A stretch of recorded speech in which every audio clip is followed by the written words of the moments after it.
Bonsoir YouTube, bonsoir les amis. Euh, Bonsoir. Ça, Ce soir, on a Pascal qui va un petit peu nous parler de son invention, comment il a eu l'idée, comment il a eu tout ça. Et j'espère que ça va être très instructif.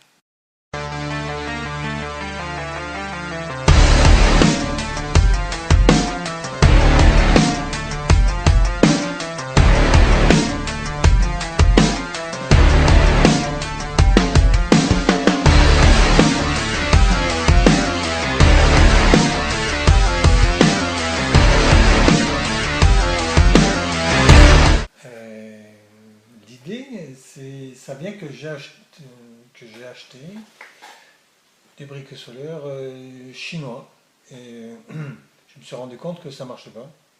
Et je me suis dit, pourquoi il y a peu de réflexion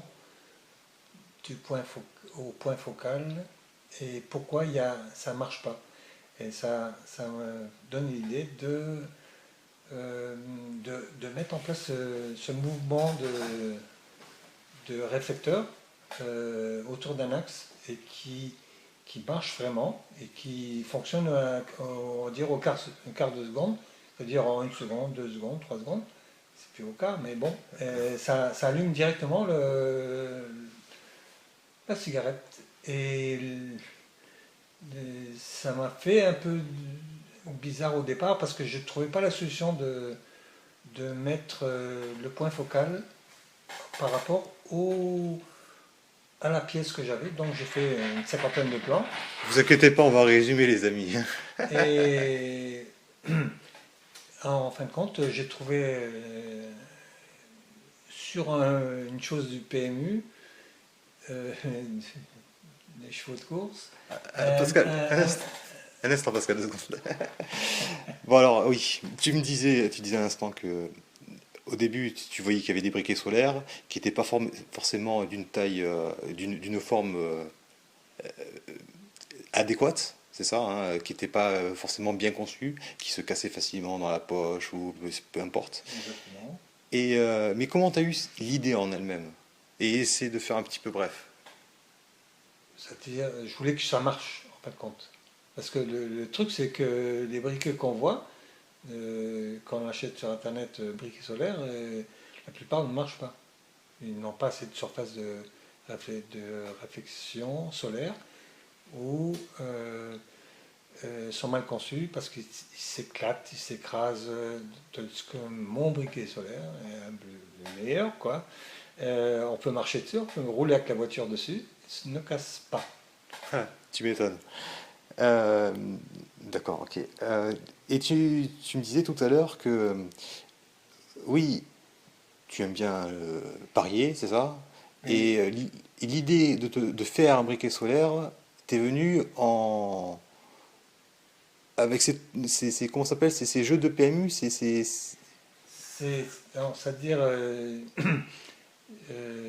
j'avais dans ma poche, bizarrement, un porte-clés du PMU et il tournait sur lui-même. Et je me suis dit, mais voilà, il est là, simple, on va mettre le point focal sur quelque chose qui tourne en pièce extérieure du miroir. Et comme ça, j'ai trouvé cette idée. Bon, c'est une façon ludique de s'amuser, quoi. Bon, c'est un jeu. Alors, ok. Alors, ça fait combien de temps que tu travailles sur ton invention? J'ai travaillé dans, disons, un an, mais un an après déposer le brevet et après avoir toutes les complications de dépôt de brevet, parce que c'est pas évident, on trouve toujours une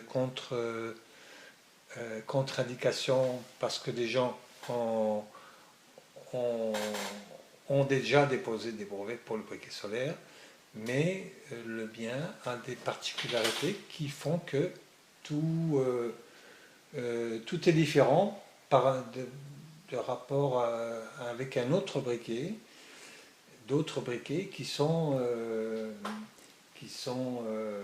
disons, mal foutus, quoi. Les revendications sont souvent d'autres projets, hein. Vous savez, il y a énormément comment on appelle ça, de brevets qui sont mis dans le monde, hein, sont partagés en France, tout ça. Et bon, bien sûr, il y a eu plusieurs briquets solaires qui sont sortis.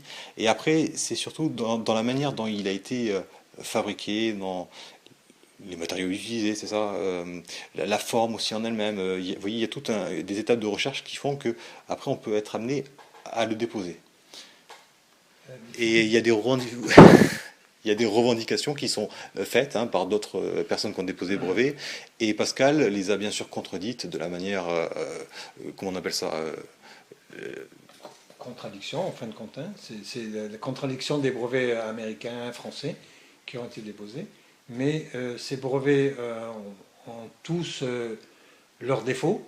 Et moi, j'ai mon brevet qui ont leur qualité.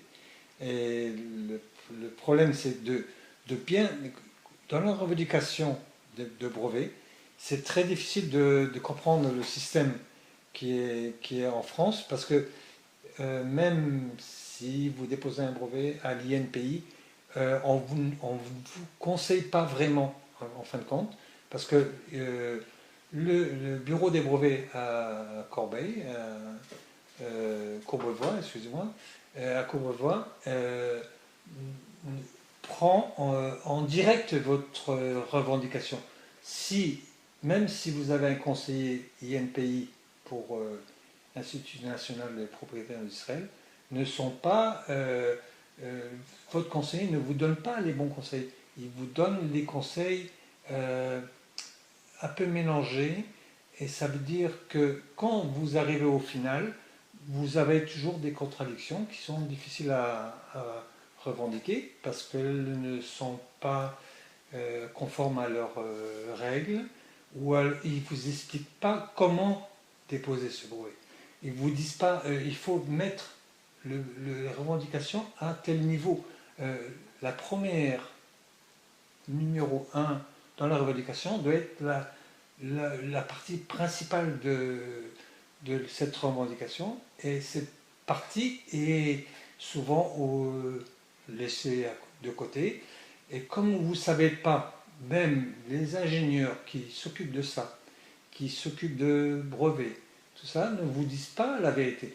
Ils sont dans la façon de vous faire dépenser de l'argent et de vous prendre seulement cet argent, parce que la plupart des gens ne déposent pas leur brevet, ils déposent leur brevet justement avec beaucoup de bureaux, un bureau d'architecte, un bureau de papasserie, un autre, et ils ne font pas leur boulot, en fin de compte. Ils pensent faire un boulot qui est juste, mais ce n'est pas juste.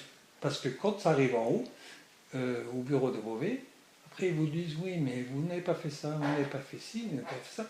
Et ils ne vous disent pas, en fin de compte, ce que vous devez faire. Et c'est là le problème, c'est de savoir où, comment et faire. Il n'y a pas de solution. C'est très simple, mais... Pascal, attends 2 secondes. Non mais attends, franchement c'est super intéressant. Mais après c'est bien aussi de... Tu vois, une fois que t'es lancé, franchement c'est génial. Mais une fois que t'es lancé, voilà, tu t'arrêtes plus, c'est ça le problème. Bon alors, juste attends, je récapitule en 2 secondes. Il y a eu des revendications, c'est ça, que tu as contesté. Il y a des phrases à mettre en priorité parce qu'il y a différents points à énoncer. La principale, c'est toujours celle qui est la plus solide, hein, et après on décline voilà, tous les petits arguments qui suivent. Ça passe de main en main. Je ne vous dis pas à quel point c'est le merdier l'administration française, tout le monde le sait, surtout à l'INPI. Pour obtenir des aides, alors là, c'est la croix et la bannière. Hein. D'obtenir des aides, c'est même pas pensable quand vous êtes un petit inventeur qui est au chômage, vous êtes au chômage, au RSA, ou je sais pas. Bon, vous ne travaillez pas, donc vous n'avez pas trop les moyens d'investir, et vous ne pouvez pas investir. Personne ne vous prête ni de gauche ni de droite, ni d'extrême droite. Mais c'est une galère, quoi. C'est Capharnaüm. Il y a 5000 subventions en France pour donner de l'argent, pour aider des entreprises, mais on n'en trouve pas une seule, qui vous subventionne pour n'importe quoi. Si vous voulez faire un commerce, quoi, il faut des garanties, il faut des banques, il faut des machins. Et qui vous prête avec des banques, il faut des garanties. Il ne faut pas rêver. Il faut pas rêver. Il faut des apports, il faut plein de trucs. Ok, d'accord. Donc voilà un petit peu les notions pour de galères que ça implique. Ça fait 3 ans, c'est ça, que tu travailles sur ton invention? Disons que j'ai déposé il y a 3 ans. Hein. Et donc le retour des NPI se fait mal parce que c'est pas compréhensible. Ils vous envoient une feuille en disant ça c'est pas brevetable, mais ils ne disent pas pourquoi. Alors, Pourquoi c'est pas brevetable? Et c'est ça le principal d'un inventeur, c'est de savoir pourquoi ces revendications ne sont pas passées.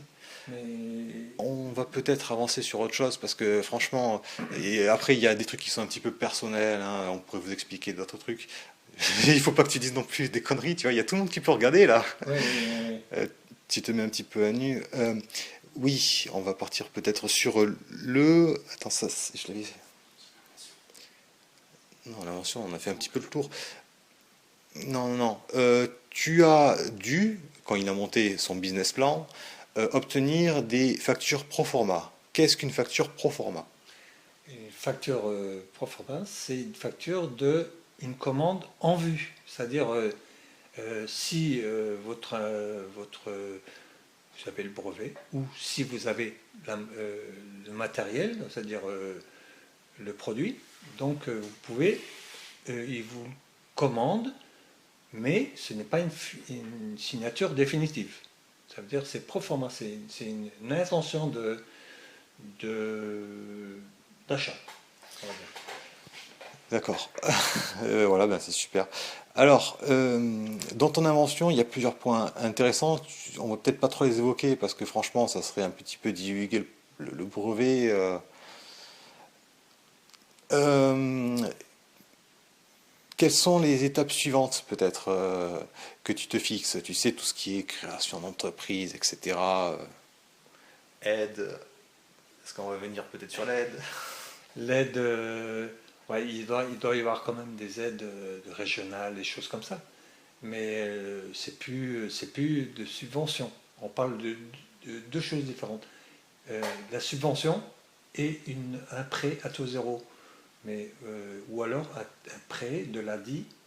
ADI, c'est euh, une société qui prête, société du groupement comment on dit, social, qui prête de l'argent, mais qui vous prennent quand même assez cher. Il faut réaliser qu'on va emprunter de l'argent à 6% ou à une chose comme ça. On peut avoir des prêts régionaux à 0%, mais ça ne va pas monter des grosses sommes, quoi. Parce que le problème, c'est euh, qui va croire à votre histoire. C'est quand vous vendez un produit, est-ce que ce produit va marcher? Moi, je sais que ça va marcher, mais est-ce que les autres croient, comme moi, que ça va marcher? Je ne sais pas. Ah oui, alors bien sûr, tu es un fervent convaincu du projet que tu portes, hein, tu es le premier à y croire. Je pense que là, tu pourras pas me... Quel a été, parce que tu as fait quand même, t'as acheté quelques prototypes, hein, ça c'est normal, tu avais un petit peu d'argent, etc. Tu as dû acheter les moules auprès des entreprises pour pouvoir faire fondre les pièces et les avoir en aluminium, les polir, tout ça. Bon. Quelle a été l'attente du public? Tu m'as dit que tu as essayé de présenter ça à plusieurs personnes dans la rue, et quelle a été leur réaction? Leur réaction, c'est que ils sont tous convaincus qu'ils veulent tous m'acheter le produit, mais moi, comme c'est des prototypes, bien sûr, je ne les vends pas. Et le problème, c'est que je peux faire des démonstrations dans un bar et puis j'ai 10 personnes autour de moi, mais ils veulent tous acheter, mais je ne peux pas vendre aussi parce que j'ai pas le produit en milliers d'exemplaires. Voilà. Et ça, je peux vous dire que je l'ai vu de mes yeux et c'est impressionnant. Après, tu as essayé peut-être les buralistes, c'est ça, pour essayer d'obtenir ces factures de proforma. Il y en a plusieurs qui t'ont fait cet accord, quelques-uns qui Oui, t'ont... mais j'ai pas fait beaucoup. En fin de compte, j'ai fait une dizaine de demandes, on va dire. Il y a eu 8 personnes, 8 patrons de bureaux de tabac, ou même les garagistes ou même les marchands de ferraille. Ils veulent un pied avec 50 briques solaires sur ce pied. Ok. Est-ce que tu aurais peut-être, je sais pas, quelque chose d'autre à rajouter malgré la vidéo qu'on a tournée juste avant. Ouais. Moi, je pensais que d'avoir le brevet, c'était facile. Même si je le faisais moi-même, sans des bureaux, je l'ai fait. Mais en fin de compte, bon, même avec les conseillers INPI, c'est quand même difficile parce que c'est le cerveau de l'INPI qui parle et qui conclut, quoi. Merci Pascal. J'espère que tu as passé un bon moment à parler de ton invention. Oui, bien sûr. Bien sûr, je te montrerai la vidéo avant qu'on la valide et qu'on la mette sur Internet. Hein, et peut-être, je sais pas, un petit bonsoir. Bonsoir aux internautes YouTube, c'est ça? Bonsoir les amis. 16 minutes. Catastrophe! Ah non, c'est une tuerie. Ah non, franchement.